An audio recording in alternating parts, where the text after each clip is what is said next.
I also just can't imagine, like, if what's Callie's talking about from the top is happening and putting voice to power to some of these things that people feel and people know, if this is actually, right now it is silenced at the top. We went through 4 years of COVID without a single healthcare leader at an agency ever telling us to get on top of our metabolic health and how to do that, ever.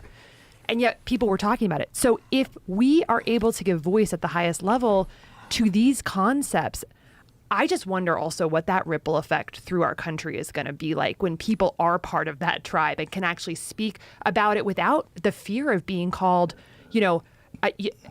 just totally alt-right, crazy person for even talking about these things. That grassroots momentum that I think could happen would be incredibly powerful, where we can all come together to work on this, because as opposed to it being adversarial with the top, it's connected to what the top is talking about.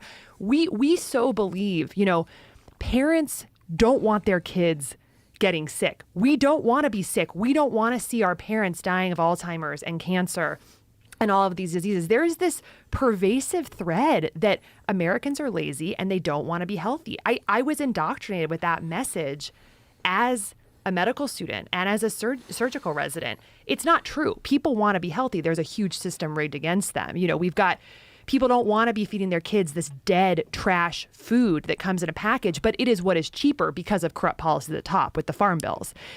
People don't want their kids to be eating this plastic meat in school, but, Lunchables and Kraft Heinz and the USDA forged a deal that's now putting Lunchables in schools that serves 7 billion meals to children per year.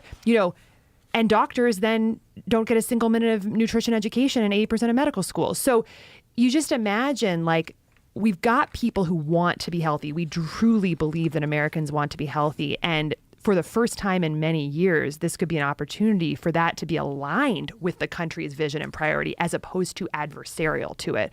And I think that, Jason Karp in the Senate hearing, who's one of the co-founders of Who Kitchen, talked about if 5% of revenue of some of these big companies like Kellogg's and General Mills, drops because people are no longer willing to buy these food because there's a real movement about it, they will change. They will re-innovate towards what people actually want. But right now it's like controversial to even push, like you exercise, you're called, you're far right. These things, you have to have so much strength to be healthy in this country. And not only that, you have to have financial resources and strength of courage. And so, he says, if people change their buying decisions, which I think will be easier to do culturally if we are talking about these things on the highest level, then it's going to change. I think a potential light-filled vision of what could happen is that some of these companies might adapt to consumer demand and do better processes. Like we need, as a state, we need to get back to American agriculture being regenerative agriculture. We're totally screwed if we don't do that. We cannot continue with this mass poisoning of our farmland. Not only is it horrible for our farmers who are dying at astronomical rates from chronic disease, but it's terrible for our children and our bodies.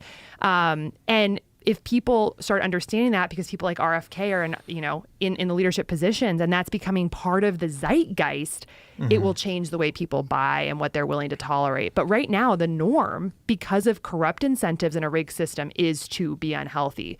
And I think when people get permission to push back against that, we could see an incredibly bright, beautiful future in a very short period of time in America. We believe that's possible.